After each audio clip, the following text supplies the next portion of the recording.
கோமதி பாண்டியன் கிட்ட சொல்றாங்க, நீங்க கேட்ட பணம் இந்தாங்க. பாண்டியன் சொல்றாரு, கோமதி செந்தில் கிட்ட பணத்தை கொடு. கோமதியும் பணத்தை கொடுத்துடுறாங்க செந்தில் கிட்ட.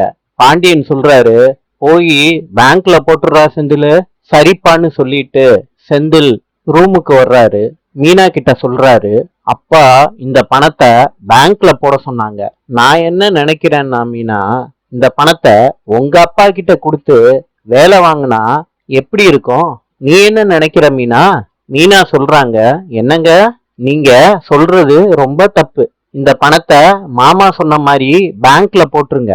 செந்தில் அந்த பணத்தை எடுத்துக்கிட்டு வண்டியில போறாரு.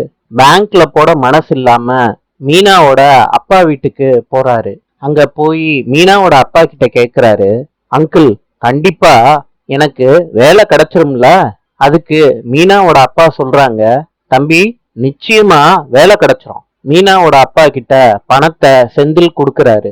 மீனாவோட அப்பா சொல்றாங்க, உத்தரவாதமா உங்களுக்கு இன்னும் ஒரே ஒரு வாரத்துல வேலை கண்டிப்பா கிடைச்சிரும். செந்தில் இந்த சந்தோஷமான விஷயத்த கேட்டுட்டு வீட்டுக்கு போய் மீனா கிட்ட சொல்றாங்க, அப்பா என்கிட்ட பணம் கொடுத்தாங்கல்ல பேங்க்ல போட சொல்லி. இத கேட்ட உடனே மீனா அதிர்ச்சி ஆயிடுறாங்க.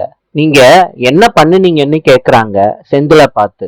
செந்தில் சொல்றாரு மீனா கிட்ட, அந்த பணத்தை தான் உங்க அப்பா கிட்ட நான் கொடுத்தேன். மீனா கேக்குறாங்க, என்னங்க வேலைக்காண்டியா லஞ்சம் கொடுத்து வேலை வாங்க வேணான்னு சொன்னேன் இல்லைங்க? ஒழுங்கா மாமா கிட்ட அந்த பணத்தை பேங்க்ல போடலன்னு போய் சொல்லுங்க. செந்தில் சொல்றாரு மீனா கிட்ட, நடந்த உண்மைய எங்க அப்பா கிட்ட என்னால சொல்ல முடியாது. நாளை சந்திப்போம்.